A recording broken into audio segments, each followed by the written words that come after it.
Say, what's cracking, YouTube? It's your boy 16 to life, and I'm back like I'm on a parole violation. You're down. Now, for those of y'all that's new to my page, in 1994, I got arrested. I was eventually sentenced to 16 years plus life, and I ended up serving 24 years straight in the California prison system. During those times, I accumulated some good stories, and I'm going to share one with y'all today. In the event you happen to like this story, then definitely be sure to hit the like button, leave a comment, subscribe, and if you have not yet hit that notification bell, definitely hit that notification bell. That way, anytime I drop a story, you will be notified, and you can hop on it whenever you're ready. Now, also, like I be telling y'all, man, I be rapping. Do not get it twisted. The flow is nothing like Curtis Blow, man. Check me out. I gas. I got a song called Never Gave Me Therapy. It's on all major streaming sites. You also can go to my YouTube playlist. Scroll down to gas stations and check my music out there. One of my subscribers told me to tell y'all to listen to a song called Nightmares. The song go hard. But actually, all the songs on there go hard, man. Also, be sure to check with me Saturday at 2 o'clock Pacific time. Me and the one and only Banky Pound, we going live. So y'all can get at us, hit us up with some questions, things like that, man. But now, let's hop into this story. This story right here takes place in 1994. I was in Riverside County Jail, but they had moved me out to another jail that was in the city of Temecula. I believe the name of the jail was Marietta, but it's another part of the Riverside County jail system. So they moved me out there. So now when you walk into the big old giant pod, it's something similar to what you may see on 60 Days In. You know, it's a big old pod. It goes in a circle. The side that I was on, it happened to be just bunk beds. So they open the glass door. You walk in. Right to the right is 4 or 5 telephones. The telephones, you can sit down at them and talk. Right to the left, if you go to the left, diagonal to the left, it was a few tables where we could write. Then they had some vending machines in there. They had machines where we could get hygiene, soap, razors, hair grease, things of that nature. And also, they had some soda machines in there. And right above that was the TV. Maybe at the front of the door, if I go back to the door, maybe about 40 or 50 feet away was the bunks. Now, the blacks, we chose to sleep at the very end. Now, when you walk in, if you go to the right, it kind of bends around. There was a big, maybe about 40 feet back, there was a big old giant column. And then as it bended around, it was a little like, where you could go down there and basically fight. It was kind of out of the way of the guard who was looking through, who can sit there and look through at everybody. And so, like I said, we slept down there on that end. They always kept us short, like I told y'all, man. If we hadn't, our numbers was normally about 8 to 10 blacks up in there, man. Everybody else was, it might be like 40. They may have 40 PAISA'S up in there, maybe 25, 30 whites or whatever, And so, now for those of y'all who don't know what a PAISA is, and I don't exactly know, a PAISA is basically someone who is from Mexico, basically. Someone who is from, I don't know, what is that, North America over there, and maybe those surrounding countries, Honduras or whatever. So basically, they would call themselves PAISA'S or even border brothers, but basically just, Hispanics who was maybe originally from Mexico. So anyway, now for the most part, I hate to tell stories like this because some individuals will try to make it seem like it's racist, and it's not. Sometimes when you're in the county jail or you're in prison, due to lack of not knowing another person's culture, sometimes there are going to be some misunderstandings or whatever. Sometimes, blacks get into it with blacks. Hispanics get into it with Hispanics. Sometimes, so if a black and a Hispanic get into it, it doesn't necessarily mean it was racial. It was just two people of different races having an issue or whatever. So anyway, I just wanted to throw that out there. So anyway, up in there at this time, though, we was having a little tension up in there with the blacks and the PAISA'S. But like I say, it's only about 8 of us, only 10 of us. It's not really enough of us up in there to be trying to push no line anyway. But so what was going on was maybe at 6 o'clock, 5:30 in the morning, when some of the PAISA'S would wake up, they would start singing and stuff real loud. So after this went on for a few days or whatever, some of us went down there, not me, but some of the brothers went down there and asked him, hey man, look, a lot of us still be sleep early in the morning, so we'd appreciate it if you guys not start, if you wouldn't sing that early in the morning, man. So after we went down there and let them know about it, it seemed like more of them would join in the morning on the song. They definitely was intentionally being disrespectful. So one particular day, about 1 o'clock, 1:30, somewhere around there, I'm in the bed. I'm laying down in the bed. Now, there was an individual who I had told y'all about earlier in one of my other stories who happened to be in there with me, and I just called him S because later on, S wrote the DA and told him, hey, man, Chill has confessed his crimes against me, and I would like to testify against Chill in order to get my sentence reduced. And so that's why I just refer to the dude as S. So anyway, at this point in particular time, S, he facing a lot of time, man. S is about 35 years old. I think he might have been facing 28 years on his second strike. So now S done, he's running a ministry. He done went from Crippin to Christian. He's up in there talking about, oh man, I ain't worried about God gonna get me out. God is gonna get me out. He talked with a list, almost like Mike Tyson. Man, I ain't worried about this stuff. God gonna get me out of jail. And so, so that's what he was doing. He was having these Bible studies and stuff. Hey, Chill, man, come to Bible study, man. I said, I may come over there later or whatever. I'm good today or whatever. I'm still young. I'm running around, whatever. And I don't want to be playing with God. You know what I'm saying? And so, but like I say, so I'm in the bed. Now, all of a sudden, I hear, motherfucker, what you ever say that to me? You motherfucker. So I'm like, damn, what the hell is going on? So I get up, man, and I walk up to the front, and S is up there screaming and hollering. He's screaming at this dude by the name of Rudy.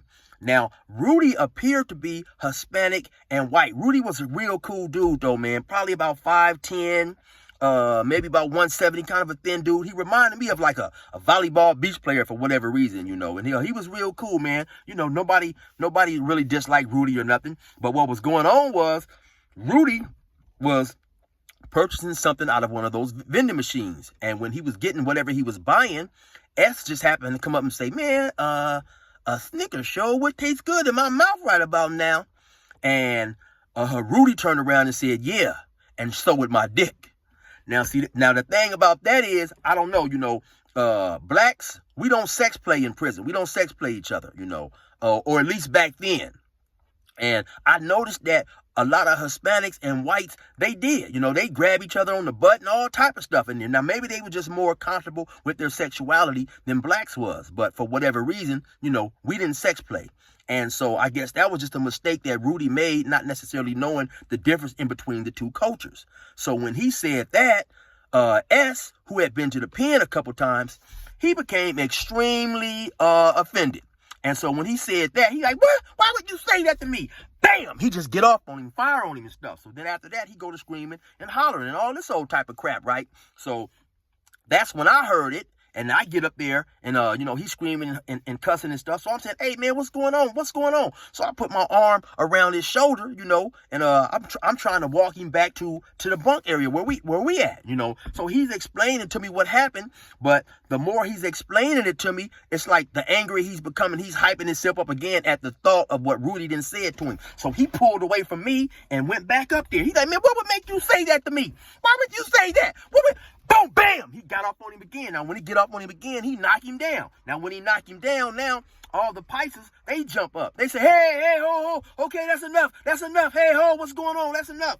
And so Rudy stood up, and Rudy was like, no, it's all right. I deserve to be punished. Now, I'm thinking in my mind, what in the hell type of soft-ass shit is this dude talking about? I deserve to be punished. You a grown man. Regardless of what you said, you may have made an accident, or you may have made a mistake in saying what you said, but after this dude didn't punch you once, then come back and punch you a couple times, don't deserve to be punished. Forget all that. It's time to, put your things in the air and get your squabble on. You know what I'm saying? So anyway, he was, Rudy was soft, man. Rudy was softer than a pair of natural double D's. He wasn't going to do no fighting, man. And so, and so all the PAISA'S, they upset. Because like I said, Rudy was a cool dude. So like I say, I go to talking to S again. I calm him down. He walk away, but he mad. I don't know what made him talk to me like that. I don't play with you like that. Do I play with you like that?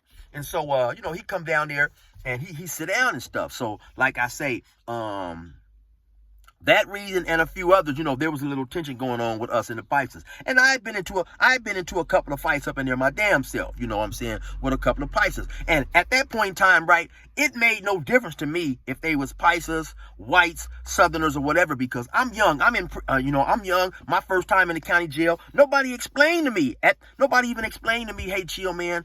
All the races stick together, man. So you can't get into it with one race, and you can't get into it with another individual from another race, and it's just gonna stay between y'all. All the races come together. That hadn't been explained to me yet, or whatever. And for whatever reason, the PAISA'S wasn't tripping and as aggressive as the Serranos would have been in the event somebody had fired on one of they folks. It definitely would have went out. But they didn't have no Serranos in that tank. They were in another tank across from us in the cells. So anyway, like I say, it was a little bit of tension with us in the PAISA'S.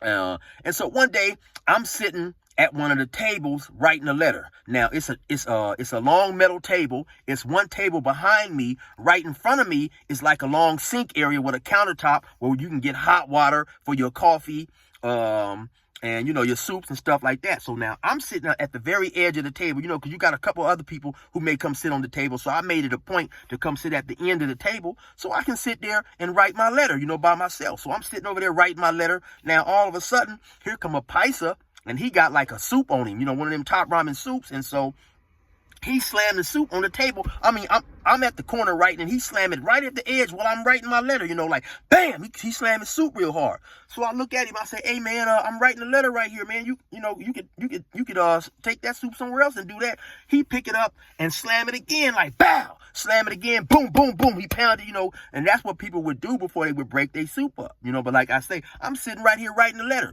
So then after he pounded on it a couple of times, he said, there, okay, I'm done. Now, I don't think the first time he came and did it, I don't think he was intentionally being disrespectful. I really believe he was just absent-minded and wasn't paying attention that, it didn't dawn on him, hey, this dude is writing a letter doing this could make this, make this dude mess his letter up or whatever. But once I brought it to his attention, and then he slammed it again, right in my face, right there again. Now, basically, to me, I took that as him saying, to hell with you. You know what I'm saying? So once he did it the second time, I took the glasses off. I stood up. Boom, boom. I got off on him, you know what I'm saying? Gave him a quick two-piece. I try to knock all the candy out his pinata. So when I two-piece him, boop, bop. I don't knock him down, but he stumbled back and grabbed that counter where he should have been over there anyway at the first place, busting his soup up right there, and not where I'm writing my letter. So when I give him that fresh two-piece, like, hey, how you doing, man? I'm giving out free samples today. How would you like yours, sir? Boop, bop. When I bust him up, he staggered back and grabbed the counter. So he grabbed the counter. He looked at me and say, "Tu madre." So, I've been around enough Spanish-speaking individuals to know what tu madre mean. He's basically saying your mama. So now when he say that, I run toward him again and try to swing. And this time when I swing, he hop back and throw his hands up. When he throw his hands up, somebody else see it, a black dude said, hey, man, what's going on? So then the PAISA'S look over there and they say, hey, and like I say, now this is right up in front, kind of like if the guard who works in there, the sheriff or whatever, is staring through the thing, he can see it. But like I say, my attitude back then was get down where you get mad at. You gonna disrespect me right here. This is where I'm gonna get off right here. So they come down there. Some of the PAISA'S come down there. Some brothers come down there. They talking to me. Some PAISA'S is talking to him. So they walk away. You know what I'm saying? So I tell the brothers what's going on. Like, man, yeah, the dude is way disrespectful, man. I'm sitting right here writing a letter. He just comes slamming his soup right here. And then when I tell him, could he not do it right here? He basically said, tell me, to hell with me, slam it and do it again. And talking about I'm done or whatever. So, okay. So, we walk back to the bunk area. Now, somebody is telling me, it might have been S, like, hey, man, yeah, look like the PAISA'S, they down there tripping. Because they down there talking to the dude. It's maybe about 7 or 8 of them down there. They having a little powwow or whatever. So, we ain't, I ain't tripping. It's like whatever with me, So, maybe about 10, 15 minutes later, one of the dudes, he walks down there. And I believe he called S. He called S to the side or whatever. They talked for a few minutes. And, S is shaking his head or whatever. And S come back to me and say, hey, man, they chill. S come back to me and he say, hey, chill. After dinner, man, they want dude to come down here and fight you. Y'all got to fight. I said, okay, no problem. Whatever. So I go back to my bunk. I'm sitting back, I'm chilling, whatever, we chilling. So we go have chow, which chow is we just get up and go sit at the tables right in that little, that space that when you come in, they got some tables there. So we go have chow. And then, after we clean up, everybody's supposed to get on their bed for maybe about an hour or whatever until they open up the day rooms and all that old type of stuff. So after everybody clean up, and like I say, where we down there at, it's really like, it's a blind spot, it's a blind spot. So after they eating stuff and clean up, now here, all of a sudden, here come old boy walking down there, old boy that I didn't gave that old 2-piece to, you know what I'm saying? He walking down there. And so now all the PAISA'S, they didn't got up off their bunk and they're staring down there towards our area and stuff. So, I see him coming and stuff. So I'm ready already anyway. So I get up.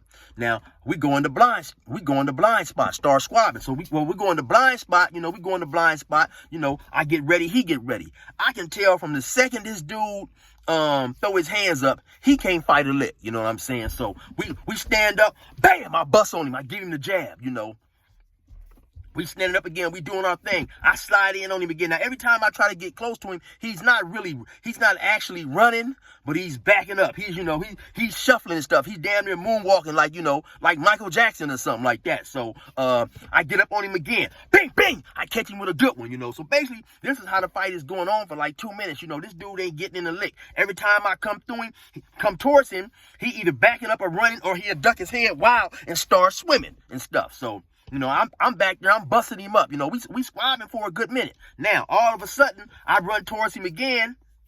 He duck his head down. Instead of backing up this time, he come forward. And when he come forward, he throw a wild punch. And bam, he hit me right in the ear. And when he hit me in the ear, it's like we was watching the soccer championship finals, some World Cup soccer, and Mexico had scored a goal. Cause they just erupted. All the PAISA'S down there. Hey, hey! It was like somebody said, "Goal!"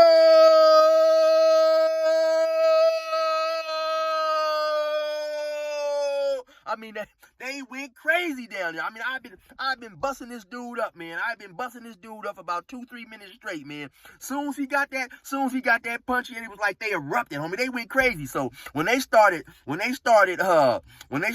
cheering and screaming and all that old type of stuff, that shit, it was so funny to me. I stepped back and I started laughing, And so, yeah, it was extremely funny, man. And so I took a couple steps back. I started laughing and stuff.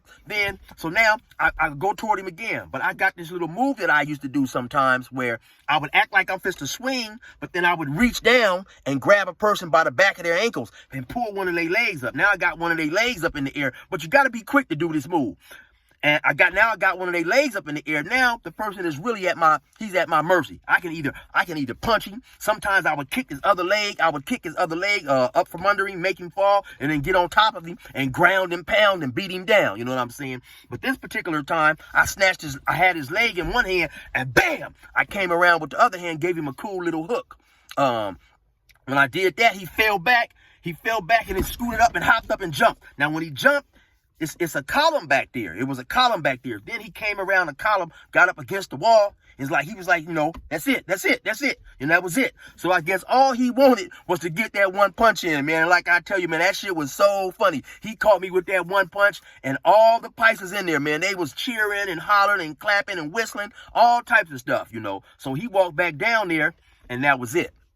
But sometimes I don't like to tell stories about when I get into it with other races, because you will always have people viewing who want to make it an extremely racial matter, man. It's like, one race is picking on another race, and it was nothing like that, man. Sometimes it's just misunderstanding, like I said earlier in the video, man, due to sometimes the difference of cultures, or the language barrier, you know what I'm saying? But it's one language we all speak.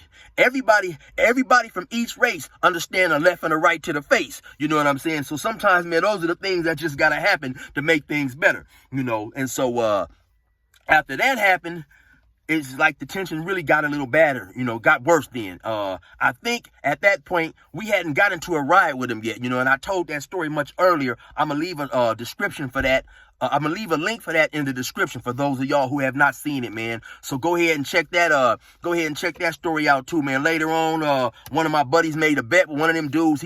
One of my buddies, for whatever reason, I can't quite remember, he refused to pay the bet. It was a boxing match. He refused to pay the bet, and then so you had one of the dudes down there, man. He started drawing pictures. It was a big old fat dude up in there by the name of Bill, and he started drawing pictures of Bill with his shirt off and his big old, man breasts hanging down real low, and a small Hispanic dude by the name of Jose. Jose was behind him, like, giving him the business from the back, busting his cheeks, as a lot of people like to say. He started putting them pictures up all over the tank, man, and it was real funny. And after a while, Big Bill got mad. Big Bill was a real humble, meager dude, man. And like I say, I would always ask him, hey, Bill, what you in here for? He would never want to tell me, oh, man, I'm embarrassed. I don't want to say. So anyway, y'all go check that story out, man. Y'all to find out about the riot that we had with the PAISA'S. Y'all to find out why Big Bill was up in there. And y'all already know what it is, man. It's your boy 16 to life. Before you resume normal program, do not forget to check out me and Banky Pound Saturday, 2 o'clock Pacific time. Me and your boy Banky Pound. But anyway, y'all already know what it is, man. Resume normal program.